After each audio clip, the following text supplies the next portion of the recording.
우리 앞뒤 한번 모이겠습니다. 한 번 더 인사하겠습니다. 사랑하고 축복합니다. 네, 사랑하고 축복합니다. 우리 하나님 말씀 보실까요? 마태복음입니다. 신약 성경 마태복음 1장 1절에서 17절의 말씀입니다.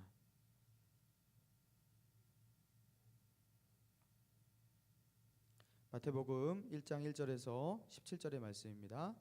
교독하겠습니다. 아브라함과 다윗의 자손 예수 그리스도의 계보라.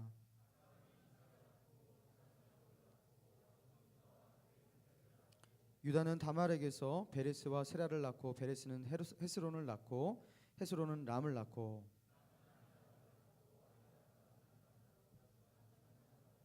살몬은 라합에게서 보아스를 낳고 보아스는 룻에게서 오벳을 낳고 오벳은 이새를 낳고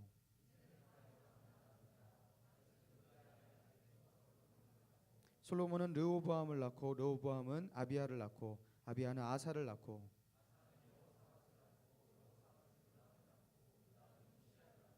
우시야는 요담을 낳고 요담은 아하스를 낳고 아하스는 히스기야를 낳고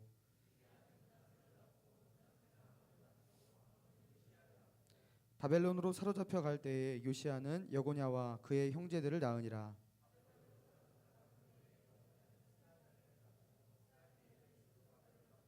수룹바벨은 아비우스를 낳고 아비우스는 엘리야김을 낳고 엘리야김은 아소르를 낳고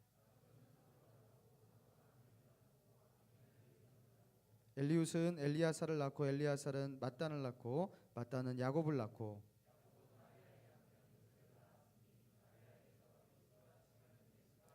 같이 읽겠습니다. 그런즉 모든 대수가 아브라함부터 다윗까지 14대요 다윗부터 바벨론으로 사로잡혀까지 14대요 바벨론으로 사로잡혀 간 후부터 그리스도까지 14대더라. 아멘. 이 시간은 우리 청년부의 우리 김영생 전사님께서 예수로 사는 인생이라는 제목으로 말씀 전해주시겠습니다. 말씀 전해줄 때 은혜 많이 받으시기 바랍니다.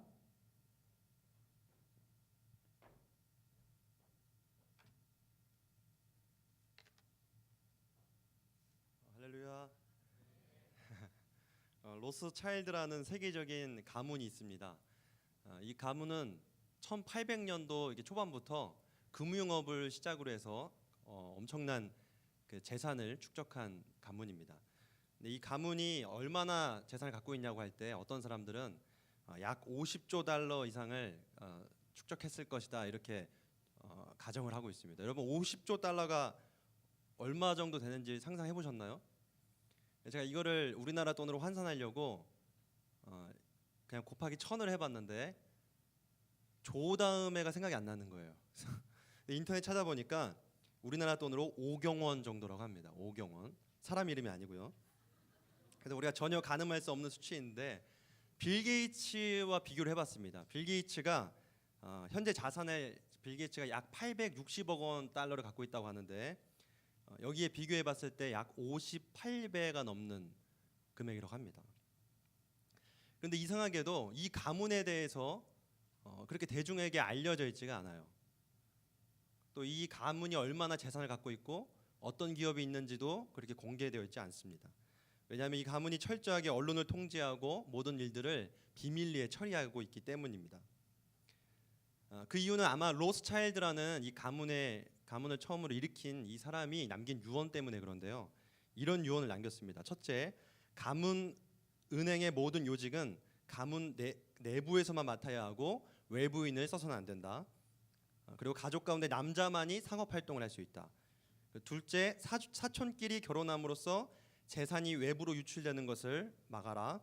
그리고 셋째, 재산 사항을 절대로 외부에 공개해서는 안 된다. 넷째, 재산 상속 시에는 변호사의 개입을 절대 금지한다.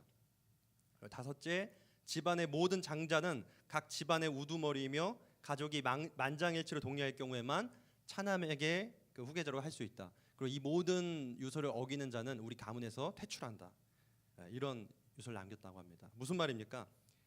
이 가문으로 들어올 수 있는 모든 통로를 높은 장벽으로 막아버리고 아무도 들어올 수 없게 할 뿐더러 나가지도 않고 들어오지도 않고 이렇게 막고 있는 겁니다. 로스차일드라는 이렇게 가문을 단편적인 예로 들었는데 우리 사회도 사실 이렇지 않습니까? 우리 사회 안에도 보이지 않는 장벽이 어디에나 존재하고 있습니다. 그리고 누군가는 그 장벽을 넘어가기 위해 발버둥을 치고 있고 또 누군가는 그것을 막기 위해서 손으로 막고 있죠.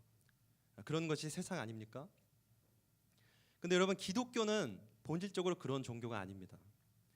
예수님께서는 하나님과 죄인인 우리 사이에 그 높고도 높은 장벽을 다 허무셨습니다. 아멘. 예수님께서 우리가 절대로 하나님께 나아갈 수 없도록 막혀 있는 그 장벽을 십자가에서 죽으심으로 모두 허물어내셨습니다. 그리고 우리를 받아주시고 우리의 자녀가 되게 하셨습니다. 이것은 우리가 로스차일드 같은 가문의 어떤 돈을 갖고 있기 때문에 그렇게 됐던 것도 아니고, 그런 권력을 갖고 있었기 때문에 됐던 것도 아닙니다.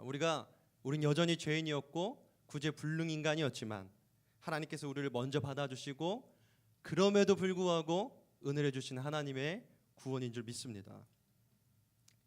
그런데 로스차일드 가문과 비교할 수도 없는, 하나님의 나라는 로스차일드 가문과 비교할 수 없는 그 나라입니다. 로스차일드 가문을 만드셨고 그 모든 물질을 만드셨고 그 사람을 만드신 그 하나님께서 그 로스차일드 가문보다 더 훌륭한 하나님의 나라의 백성으로 우리를 받아주셨다는 사실입니다. 여러분 믿으십니까? 이것이 구원이고 이것이 바로 복음입니다. 그래서 저는 이 구원을 그럼에도 불구하고의 은혜라고 이렇게 부르고 싶습니다. 그럼에도 불구하고라는 이 관용어는 네이버 사전을 찾아보니까 뜻이 이렇게 되어 있었습니다. 정의가 비록 사실은 그러하지만 그것과는 상관없이 라는 뜻입니다. 무슨 말 이해하셨죠? 네이버 사전 정의가 비록 사실은 그러하지만 그것과는 상관없이 라는 뜻이 그럼에도 불구하고라는 말입니다. 우리가 비록 죄인이지만 그것과는 상관없이 우리를 하나님의 자녀로 삼아주셨고, 그럼에도 불구하고 우리가 죄인이지만 하나님과 우리 사이에 있는 모든 높은 장벽을 다 허무셨고 하나님 나라의 백성으로 삼아주셨다는 얘기입니다. 그럼 우리 이 그럼에도 불구하고라는 관점으로 다시 한번 이 본문을 읽어보겠습니다. 1절을 보니까 아브라함과 다윗의 자손 예수 그리스도의 계보라라고 이렇게 말씀을 시작하고 있습니다. 여기 보면은 끝에 계보라는 말이 있는데 이거는 족보라는 뜻입니다. 현재 마태복음은 마태가 예수님이 누구인지 유대인들에게 소개하기 위해 쓴 책인데, 예수님이 누구인지라는 것을 소개하기 위해서 이 당시에는 족보를 소개하는 것만큼이나 더 이렇게 효율적인 방법은 없었습니다. 그래서 예수님의 족보를 유대인들에게 소개하고 있는 겁니다. 그런데 본문에 보면은 이 족보에 그 독특한 두 가지 특징이 있습니다. 우리가 1절부터 17절까지 읽어봤는데 그 두 가지 특징은 뭐냐면, 먼저 하나는 예수님이 아브라함과 다윗의 자손이라는 사실을 강조한 것이고요. 또 하나는 당시 유대인들이 생각할 때 부끄러워서 이렇게 치욕적으로 생각하는 그 역사들을 의도적으로 족보에 넣었다라는 것입니다. 이 두 가지 특징이 있어요. 먼저 우리 첫 번째 특징인 아브라함과 다윗의 자손이라는 것을 강조했다라는 것부터 한번 살펴보길 원합니다. 먼저 아브라함과 다윗의 자손이라는 사실을 강조한 이유는 구약 성경에서 아브라함과 다윗의 자손 중에서 메시아가 나올 것이라는 것을 예언되어 있기 때문에, 구약 성경에 예언되어 있기 때문에 이 사실을 강조하고 있는 겁니다. 우리 1절에 보면은 아브라함과 다윗의 자손 예수 그리스도다 이렇게 먼저 말하고 있지 않습니까? 대표적인 인물을 아브라함과 다윗 이렇게 찝는 겁니다. 그래서 특히 유대인들은 다윗의 자손 중에서 다윗 왕과 같은 메시아가 이 땅에 오셔서 현재 로마의 식민지로 있는 이스라엘을 로마의 압제로부터 구원하고 그 영원한 나라 이스라엘을 중심으로 하는 그 나라를 메시아가 세울 것이다 이렇게 믿고 있었습니다. 그래서 그런 메시아를 기다리고 있었던 것입니다. 그런데 이 본문은 바로 그 메시아가, 다윗의 아들 자손으로 오신 그 메시아가 이 땅에 왔다라고 이제 선언하는 겁니다. 17절에 보니까 우리 족보 마지막 절이죠. 17절에 보니까 이렇게 되어 있습니다. 그런즉 모든 대수가 아브라함부터 다윗까지 연례되어 다윗부터 바벨론으로 사로잡혀갈 때까지 연례되어 바벨론으로 사로잡혀간 후부터 그리스도까지 연례되더라. 17절 말씀을 보면 이스라엘 역사를 세 개의 시기로 구분을 합니다. 아브라함과 다윗까지 연례되어, 그리고 다윗부터 바벨론까지 연례되어, 이 두 번째 시기고요. 또 바벨론에서 그리스도까지 연례되어, 이렇게 세 가지 시기로 구분합니다. 그러면서 의도적으로 14라는 숫자를 강조하고 있는 겁니다. 14라는 숫자는 이 히브리 사람들이 생각하는 완전한 수 7자를 두 번 곱한 숫자죠. 그래서 14는 아주 완전한 숫자를 강조하는 겁니다. 그러면서 이 14는 다윗이라는 이름도 의미하기도 하는데요. 다윗이라는 이름이 14라는 숫자로 환산될 수 있습니다. 옛날 히브리 사람들한테는 아라비아 숫자 체계가 없었죠. 그래서 히브리 문자로 숫자를 매겼습니다. 그래서 우리 알파벳을 따지면 A, B, C, D 이렇게 하잖아요. 그러면 A가 1, B가 2 이런 식으로 했습니다. 그래서 다윗이라는 이름을 이렇게 우리나라로 따지면 다윗이지만 영어로 따지면 데이빗 이럴 수 있잖아요. 쉽게 얘기하면. 그럼 원래 히브리어에는 모음이 없으니까 자음만 D, V, D 이렇게 택한 거죠. D가 4를 상징하고 4를 의미하고 V가 6을 의미하고 나머지 D가 또 4를 의미하니까 다 합치면은 14가 되죠. 그래서 다윗이란 이름도 강조하면서 14라는 의미, 결국에는 완전한 다윗의 자손으로 오신 예수 그리스도를 강조하고 있는 겁니다. 이렇게 족보는 예수님께 다윗의 자손이라는 사실을 강조하면서 이분이 구약에서 예언한 바로 그 메시아다라는 것을 그렇게 고대하고 기다렸던 그 유대인들에게 계속 강조하고 있는 겁니다. 여기 1절에 그리스도라는 말은 히브리어로 메시아라는 뜻이고 그리스도는 곧 메시아라는 말에 그리스어로 번역한 거죠. 헬라 사람들이 헬라어로 번역을 한 겁니다. 그런데 유대인들이 이 예수님을 그렇게 다윗 자손으로 오겠다고 했던 그 예언이 성취됐다라고 말했던 그 예수님을 믿지 못하는 메시아로 받아들이지 못하는 결정적인 이유가 있습니다. 그것은 유대인들이 생각한 메시아의 모습과 전혀 달랐기 때문입니다. 아까 유대인들이 생각했던 메시아의 모습은 어땠죠? 로마의 식민지로 있는 이스라엘을 정치적으로 해방하고 이스라엘 중심적인 영원한 국가를 세우는 거라고 했죠, 그죠? 그 메시아가 와서 그래서 다윗과 같은 왕 또는 다윗과 같은 위대한 장군으로 와서 정치적으로 뭔가 이렇게 해방해 주는 것, 그것을 구원이라고 생각했는데 예수님은 그런 모습이 아니었던 거예요. 그러니까 다윗의 자손으로 왔지만 보잘것없는 평범한 부부의 아들로 태어났죠, 그죠? 평범한 마구간에서 태어났고 평범하게 자랐던 겁니다. 목수의 아들로요.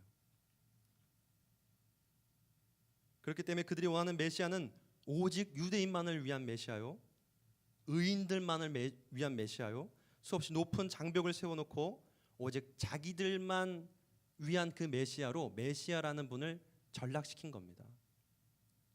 당시 유대인들은 하루에 3번씩 세 가지 기도 제목으로 감사를 했다고 합니다. 그 첫 번째가 하나님 이방인이 아니라 유대인으로 태어나게 해주셔서 감사합니다. 먼저 이런 감사 기도를 했고요. 둘째는 종이 아니라 자유인으로 태어나게 해주셔서 감사합니다. 그 셋째는 여자가 아니라 남자로 태어나게 해주셔서 감사합니다. 여러분 이 감사 기도 제목이 뭐 어떤 내용이죠? 인종적으로나 사회 신분적으로나 성별적으로나 장벽을 세워놓고 이렇게 차별하고 제한하는 그런 기도 아닙니까? 유대인들이 원했던 구원은 이런 겁니다. 자기들끼리만, 유대인만, 이스라엘 나라만, 그리고 의로운 사람만, 율법을 다 지키는 사람만, 이렇게 높은 장벽들을 세워놓고 예수님이 메시아 되는 것을 받아들이지 않는 겁니다. 그런데 예수님의 생각은 달랐습니다. 예수님은 어떤 특정 민족이나 특정 국가만을 위한 메시아가 되기를 원하지 않았습니다.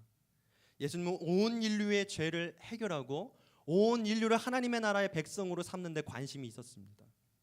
예수님은 그러기 위해서 메시아로 오신 겁니다. 그래서 여기저기 하나님께 나아오는 모든 막힌 그 장벽들을 다 허물어 버리고, 유대인들이 생각한 거랑 반대로 그 모든 장벽을 허물어 버리고 누구든지 하나님께 나올 수 있게 하고 누구든지 하나님의 백성으로 들어올 수 있도록 문을 활짝 연 겁니다. 로스 차일드 가문과 반대되죠. 그리고 유대인들과 반대되죠. 그리고 이 세상의 생각과 반대되죠. 예수 그리스도의 메시아 되심은 이런 의미가 있는 겁니다. 아까 족보의 특징이 두 가지가 있다고 했어요. 첫 번째가 예수님이 아브라함과 다윗의 자손이라는 걸 강조했다고 했죠. 왜냐하면 다윗의 자손 중에서 메시아가 오실 거기 때문에요. 그렇죠? 두 번째 특징은 뭐냐면요, 이 족보에 나오는 이름들이, 그렇다면 예수님의 그 족보로 나오는 인물들이 아브라함과 다윗과 같은 영웅과 같은, 그죠? 영웅과 같은 사람들, 그리고 아주 뛰어난 사람들, 율법을 잘 지킨 사람들, 또는 남자 중심적으로 또는 유대인 중심적으로 족보가 나와야 되잖아요. 그런데 이 두 번째 특징은 뭐냐면 의도적으로 그렇지 않은 사람들을 골라서 넣었다는 겁니다. 그 이 족보를 보면 아주 평범한 사람들 또는 이방인들 또는 여자들 또는 이 다윗이나 또는 이들이 생각하는 훌륭한 선조를 생각하는 유다의 안 좋은 모습들, 이런 치욕적이고 허물이라고 생각하는 그런 역사를 일부러 추가를 했다는 겁니다. 우리 그걸 한번 보겠습니다. 3절입니다. 3절에 보면은 유다는 다말에게서 베레스와 세레를 낳고 베레스는 헤스론을 낳고 헤스론은 람을 낳고 이렇게 되어 있습니다. 여기 유다가 다말에게서 베레스와 세레를 낳았다고 합니다. 이 유다와 다말의 관계가 어떻게 되냐면요, 유다가 다말의 시아버지입니다. 다말의 남편이 있었는데 남편이 하나님께 죄를 져서 하나님께 경건하지 못해서 둘 다 남편들이 다 죽습니다. 근데 유다의 아들이 없는 거예요. 근데 다말이 남편이 다 죽으니까 애가 없잖아요, 그렇죠? 그 자손을 이으기 위해서 창녀로 위장을 하고 유다와 잠을 잡니다. 그래서 애를 낳은 게 여기 나오는 베레스와 세라라는 아들입니다.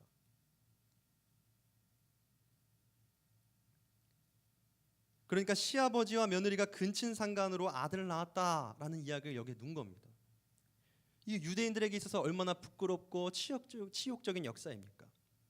유대인들은 모든 율법을 잘 지켜야지만 구원을 받는다고 생각을 했는데 여기 보시면 그들이 자랑스럽게 생각하는 그 선조 유다가 그리고 다말이 얼마나 부끄러운 과거가 있습니까? 이것이 바로 아까 말씀드린 그럼에도 불구하고의 은혜입니다. 유대인들은 자기들이 그럼에도 불구하고 구원을 받았다라는 그 사실을 망각하고 자기들의 역사 속에 하나님께서 날마다 자기들의 연약함과 부족함에도 불구하고 은혜를 베푸셨고 구원을 베푸셨다는 그 사실을 망각하고 이제는 높은 장벽을 다 높이 세워놓고 사람들이 오는 것을 막는 겁니다. 이 장벽을 넘어와야지만 구원을 받을 수 있다, 이렇게 막아버리는 겁니다. 우리 계속해서 5절을 보면 라합이라는 여자 이름이 나옵니다. 살몬은 라합에게서 보아스를 낳고라는 말이 나오죠. 이 라합이라는 여자는 유대인들이 생각할 때 가장 비천하다고 생각하는 이방인이면서 또 여자이면서 또 창녀이기까지 한 그런 사람입니다. 그런데 이 라합이라는 사람이 훗날 어떤 사람이 되는지 아시나요? 하나님께서 어떻게 사용하시는지 아시나요? 이 라합이 보아스를 낳았다고 그랬죠. 이 보아스가 다윗 왕의 증조부입니다. 이 증조부가 되는 보아스의 어머니가 되는 겁니다. 그러니까 이스라엘 역사에서 다윗을 낳고 또 예수님이 그 후손으로 이어지는 이 계통에 있어서 반드시 있어야 하는 가장 중요한 인물로 하나님께서 바꾸셨다는 겁니다. 유대인들이라면 이방인이라는 그 이방인들을 높은 장벽으로 못 오게 막고 또 여자도 막고 창녀도 막고 이러한 높은 장벽을 세워놨지만 하나님께서는 그럼에도 불구하고 그 장벽을 모두 허무시고 이방인이고 여자고 창녀였지만 하나님의 구원에 참여하게 하신 겁니다. 그런가 하면 5절에 보면 또 룻이라는 이름도 등장합니다. 이 룻도요, 모압 여자, 이방인이면서 또 여자였습니다. 이 룻도 하나님께서 사용하십니다. 방금 말한 그 증조부 보아스 있잖아요. 이 보아스의 아내가 됩니다. 그러면 뭐죠? 뭐라고 하나요? 증조모가 됩니다. 이것이 바로 그럼에도 불구하고의 은혜 아닙니까?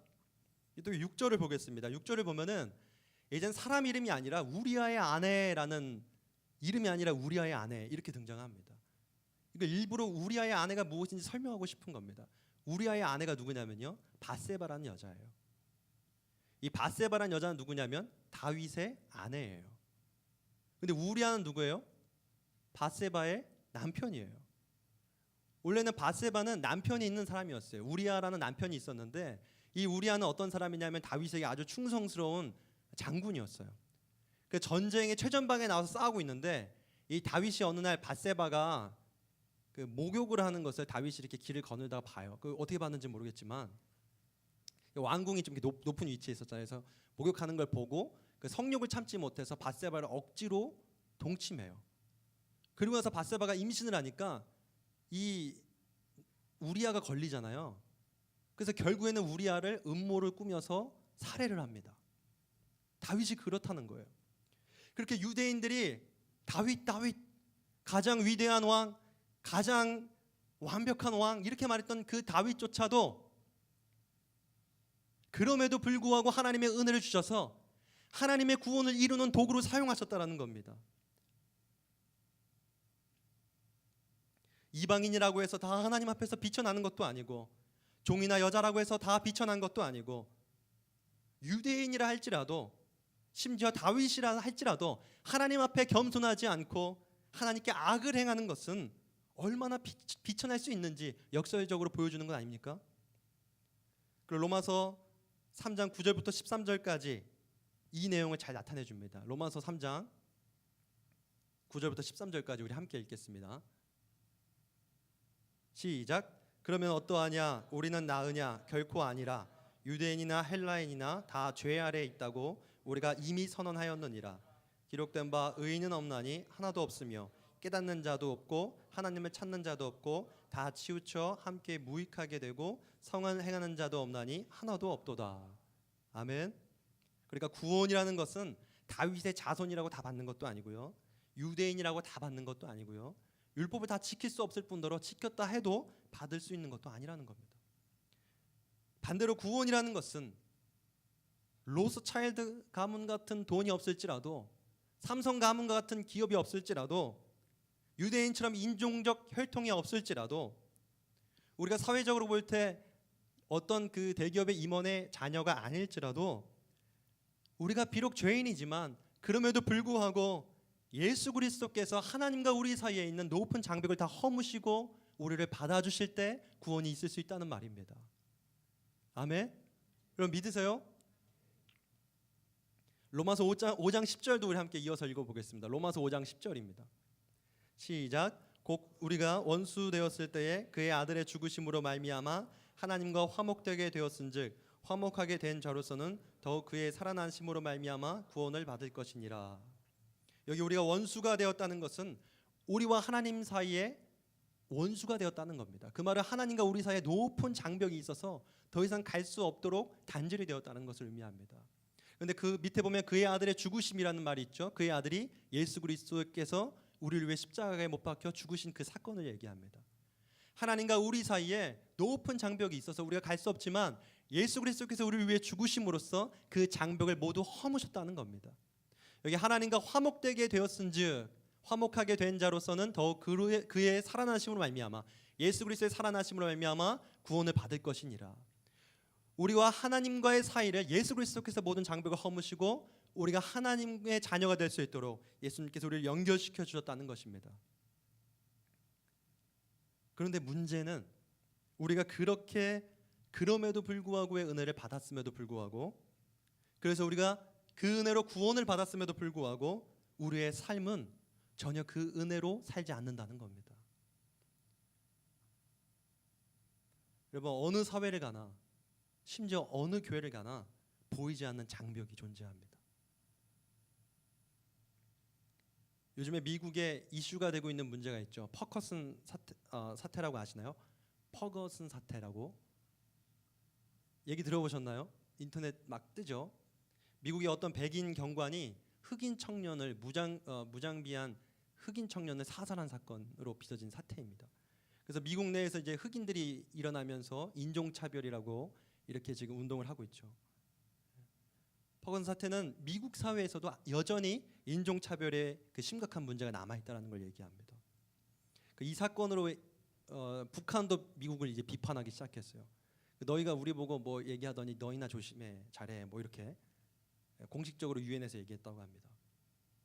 그럼 미국이 어떤 나라입니까? 기독교 정신으로 세워졌다라고 하는 그 미국, 구원받았다라고 하는 그 미국이 그들 안에서는 여러 가지 장벽을 여전히 놔두고 여전히 그 장벽으로 막고 차별하고 제한하고 그들을 사회 속으로 품지 못하고 못 들어오게 막는 그 아이러니한 모습 아닙니까? 여러분, 우리의 모습은 어떻습니까? 여러분 모두가 그럼에도 불구하고의 은혜로 하나님의 자녀가 되었고 구원을 받았습니다.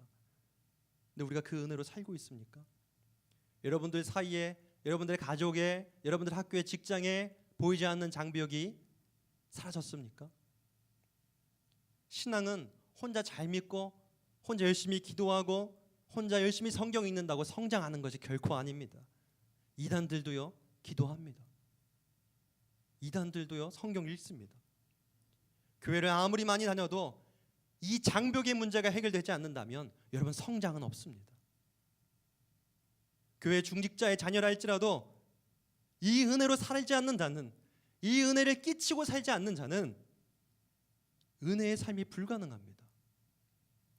그리스도의 삶이 아니라고 말하는 것입니다. 예수님은 믿는 자들을 교회라고 부르셨습니다. 그리고 그 교회는 공동체를 말합니다. 여러분 성경에서 이 공동체를 뭐라고 말하는지 아십니까? 뭐에 비유하는지 아십니까?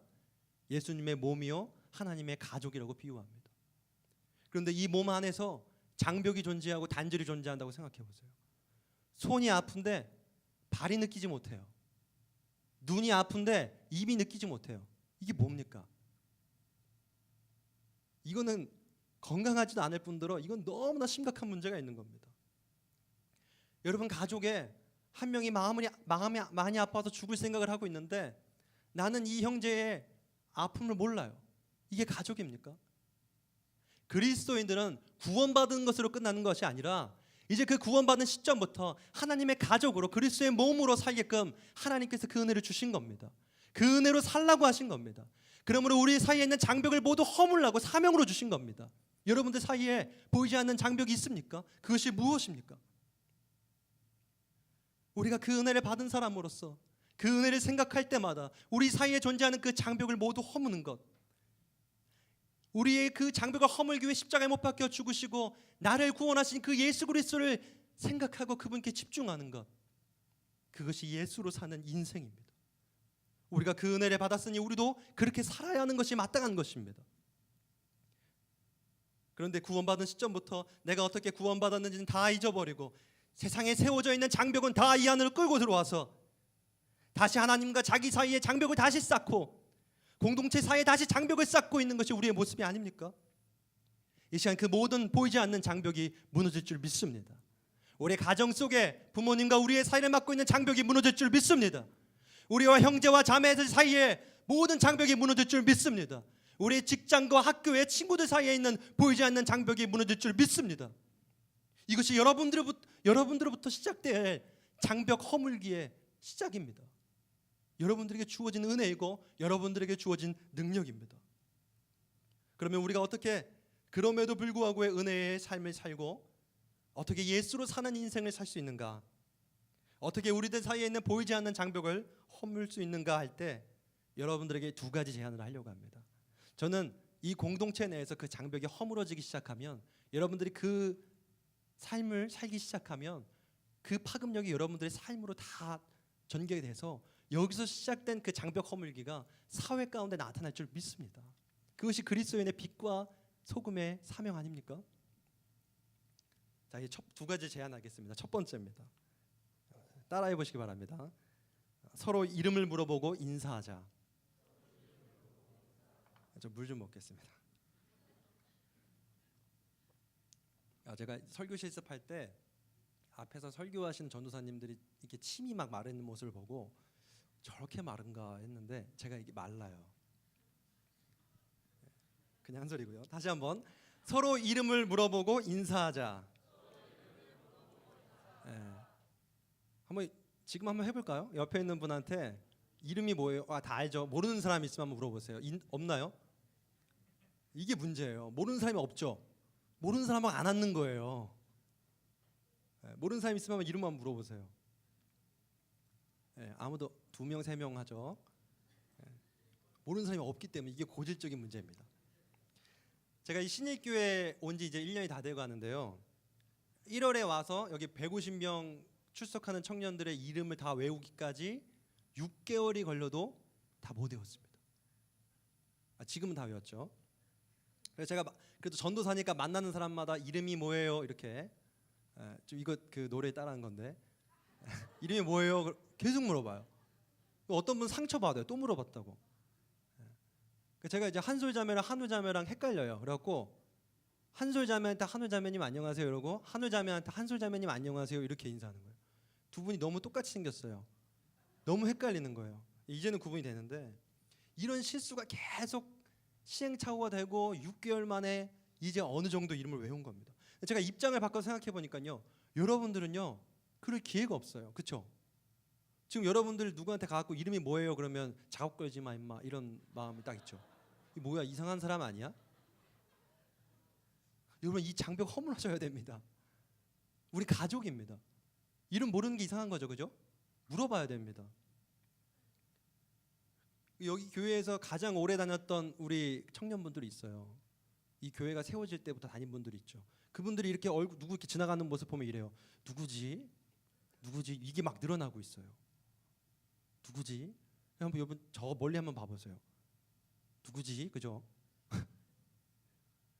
여러분이 6개월이 걸리든 1년이 걸리든 이름 물어봐야 됩니다. 인사해야 됩니다. 여러분 이제 막 저희 새 가족이 올해만 70명이 들어왔어요. 제가 새 가족 얘기를 하면 누구지? 이래요. 그 70명 다 어떡합니까? 먼저 다가가야 되는 거 아닙니까? 그죠? 그분들이 와갖고 막 새 가족 오늘 1주차 등록했는데 이름이 뭐예요? 이렇게 물어볼 수 없잖아요. 그죠? 어색한 거예요. 그러니까 이 어색함의 장벽이 허물어져야 됩니다. 외모로 봤을 때 얘는 좀 얘는 이상한 애인데 이 장벽 허물어져야 됩니다. 어차피 다 이상하잖아요. 그죠? 그래서 여러분 예배 시작하기 전이나 예배 끝나고 나서나 이렇게 한번 여러분 결단했으면 좋겠어요.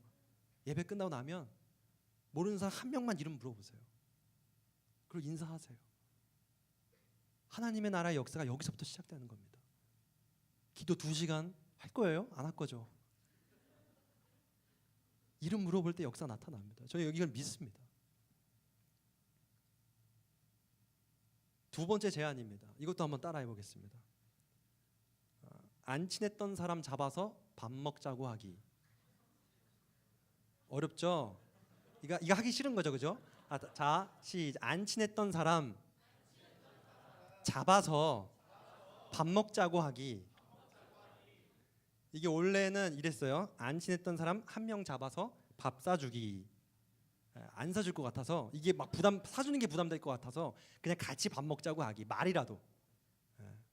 제가 여러분들에서 같이 밥 먹자고 씨앗 뿌린 사람이 100명 넘을 거예요 아마.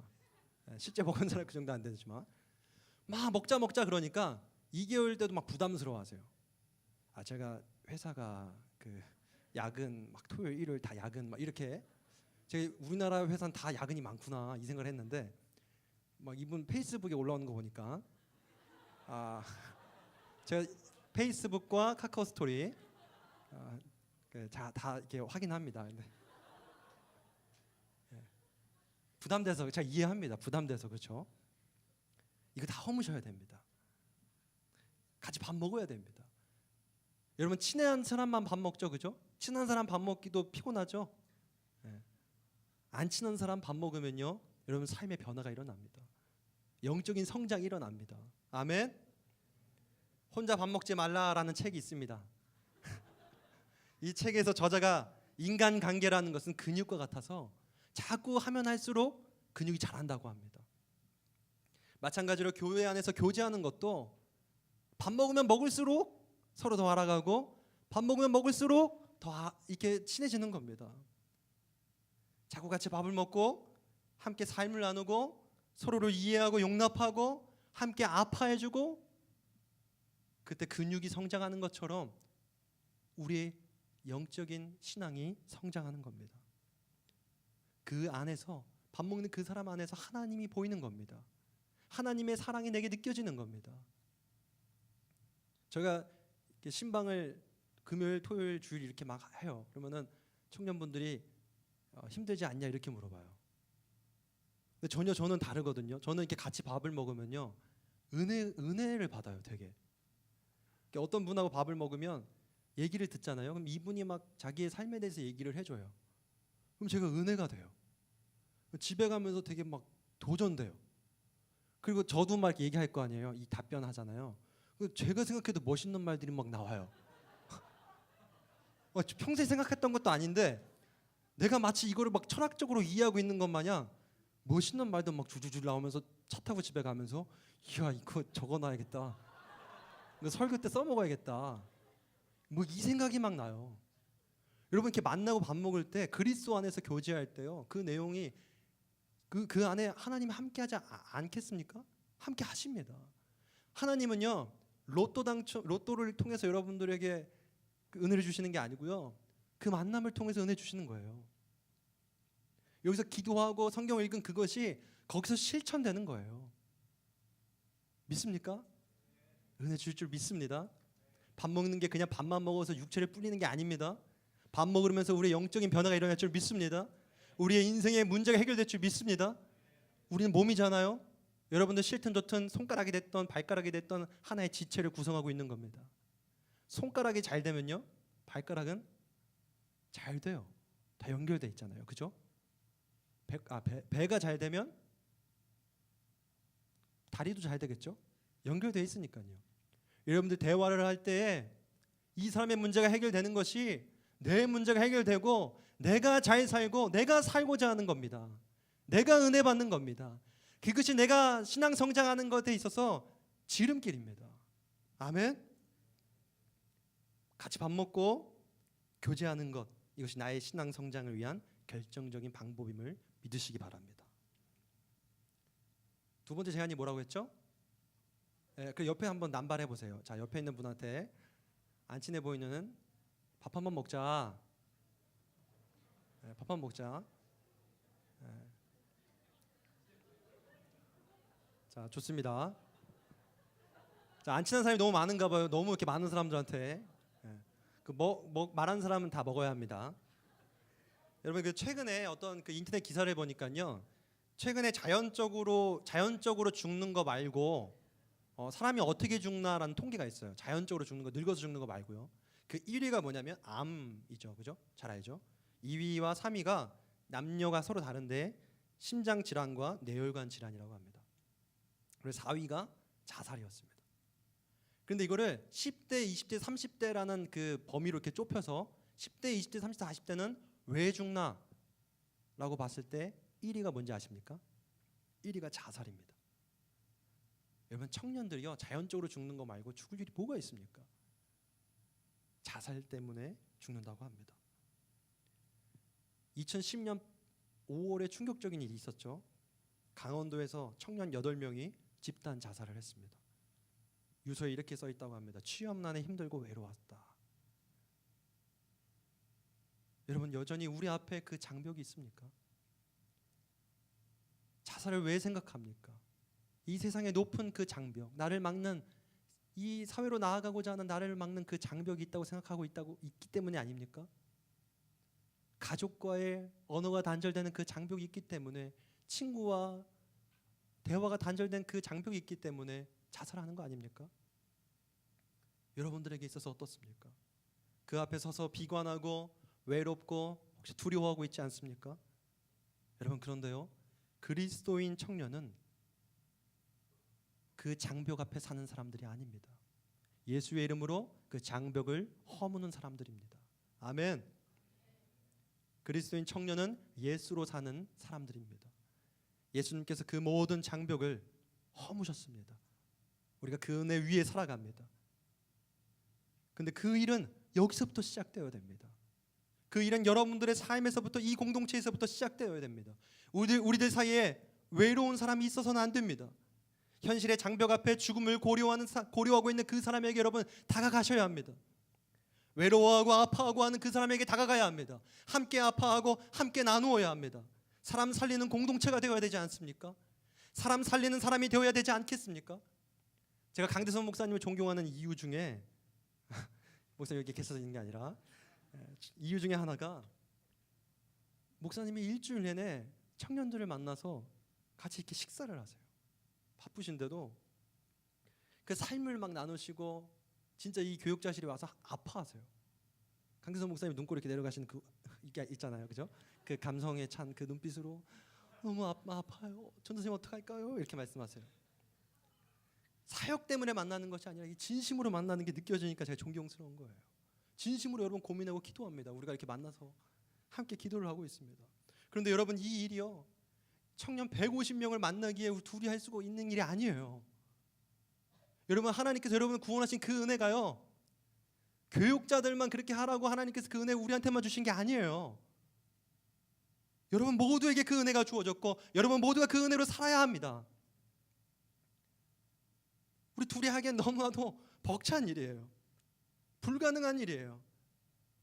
그리스도의 몸을 이루고 하나님의 가족의 구성원이 된 여러분 모두가, 우리 모두가 그 일을 해야 되는 겁니다. 서로에게 다가가고 비록 그 사람이 부족하다 할지라도 그럼에도 불구하고의 은혜를 기억하면서 마음으로 품어주고 함께 아파해 줄 때 우리 사이에 있는 모든 장벽이 무너질 줄 믿습니다. 이것이 바로 예수로 사는 인생입니다. 여러분, 이제 이 이야기를 마지막으로 드리고 말씀을 마치려고 합니다. 얼마 전에 친한 친구를 만났습니다. 이 친구에게 26살짜리 남자 동생이 있습니다.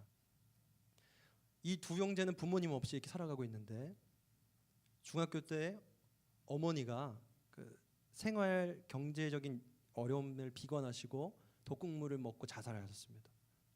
그리고 얼마 안 있어서 아버지가 똑같이 삶을 비관하시고 집에 불을 질러서 불 속에서 자살하셨습니다. 그런데 이 두 형제는 그것을 이겨낸 거예요. 극복을 한 거예요. 둘이서 서로 도덕여주고 부둥켜 안고 하면서 이겨낸 거예요.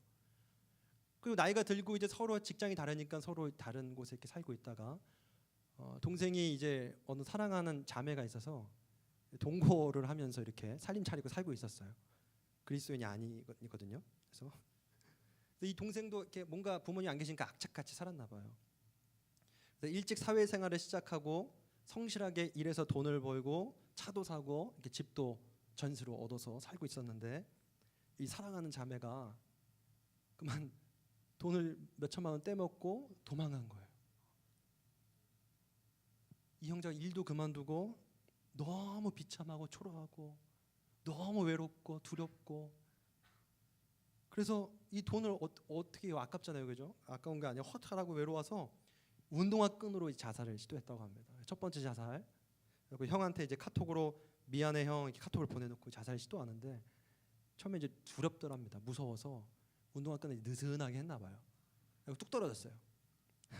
두 번째, 그래도 죽어야 돼. 내가 살아서 뭐해? 이 사회 가운데 내가 어떻게 살아갈 수 있겠어? 두 번째 이제 끈을 다시 단단하게 조이고 했는데 이것도 약간 두려웠는지 또 떨어졌어요. 세 번째에 아주 단단하게 걸고 이제 대롱대롱 이제 목을 매달았습니다. 근데 이때 이제 그 형이 카톡을 받은 순간 직감적으로 이상한 거예요. 그래서 이제 바로 죽지 말라고 카톡을 막 보내고 그러면 경찰한테 신고를 하고 주소를 알려줬어요. 이 세 번째 운동화 끈을 매는 순간까지 시간이 좀 걸렸던지 이제 경찰이 바로 그 순간에 문을 부수고 팍 들어와서 딱 안아서 살렸습니다.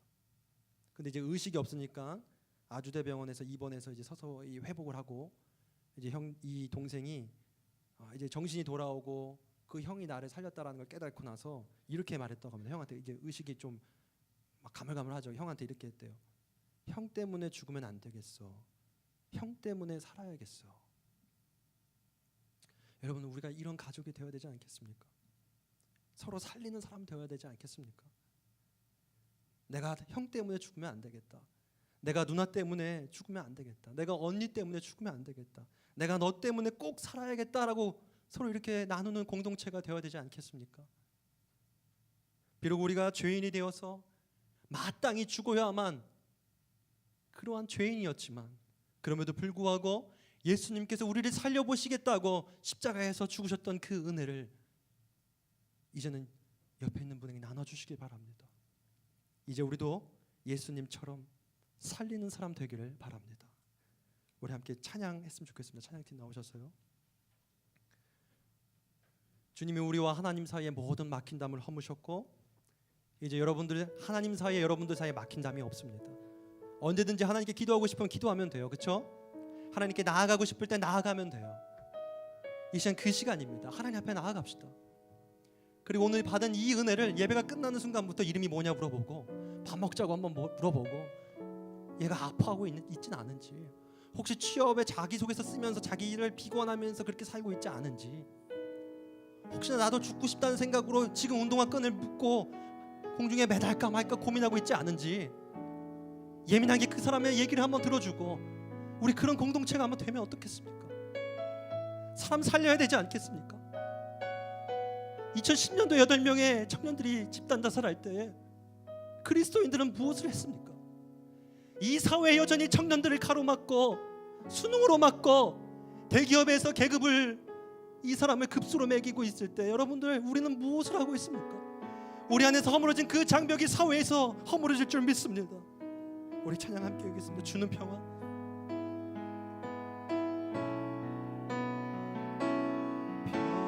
평화 막힌 담을 모두 어셨네.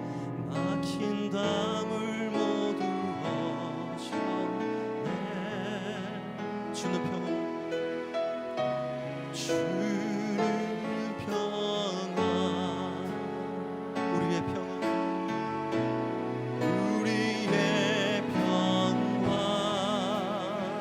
주는 평화. 주는 평화. 막힌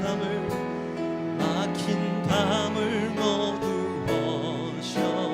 아멘. 우리 하나님께 나아갑시다. 주는 평화. 주는 평화. 아멘. 우리의 평화. 우리의 평화. 영여다 맡기라. 영여다 맡기라. 주가 돌보시니. 주는 평화. 우리의 평화. 예수님께서 하나님과 우리의 사랑을 모든 막힌 담을 허무셨습니다. 아멘. 염려다. 이제 여러분들의 사이에 있는 모든 막힌 담을 허물기를 원하십니다. 예수로 살기를 원하십니다. 은혜로 살기를 원하십니다. 주여 우리를 사용하여 주시옵소서. 우리가 예수님처럼 살기를 원합니다. 예수 닮기를 원합니다. 예수 보기를 원합니다. 예수 높이기를 원합니다. 우리 이 찬양으로 고백하겠습니다. 예수 닮기를, 예수 보기를.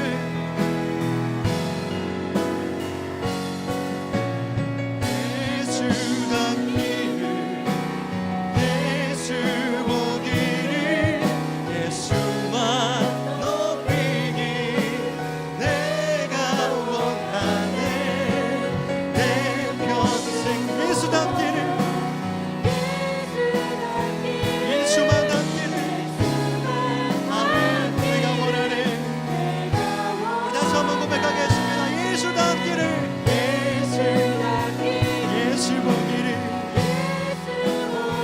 예수만 높이기 내가 원합니다. 주님 그렇게 살게 하여 주시옵소서. 내 평생 소원을 예수 닮기를 원합니다. 예수.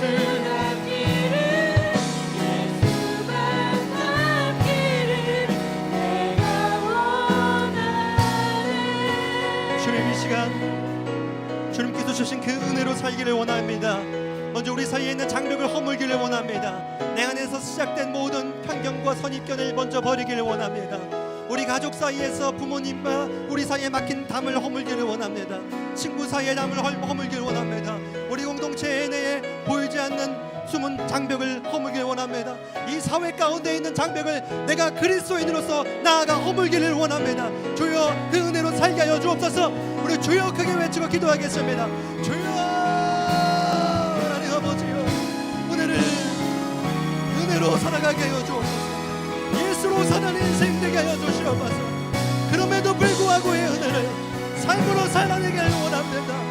하나님 내가 기도 많이 하고 교회 많이 오는 것이 신앙이 성장하는 것이 아니라 내가 품고 함께 아파하고 함께 울어주고 죽지 말라고, 너는 꼭 살아야 한다고, 너 죽으면 안 된다고, 꼭 살아야 한다고 위로하고 함께하고 우리의 공동체가 그러한 공동체가 되게 하여 주시옵소서. 우리의 공동체가 그렇게 사용받게 해주시옵소서. 다말과 유다를 사용하셨던 주님이시오. 우리아의 아내 다윗도 사용하셨던 주님이시오. 룻과 라합도 쓰셨던 주님이시오. 이스라엘 백성도 쓰셨던 주님이시오. 나 같은 죄인도 구원하셨던 주님이시오. 이제 내가 그 은혜를 끼치며 살기를 원합니다. 주여 나를 사용하여 주옵소서.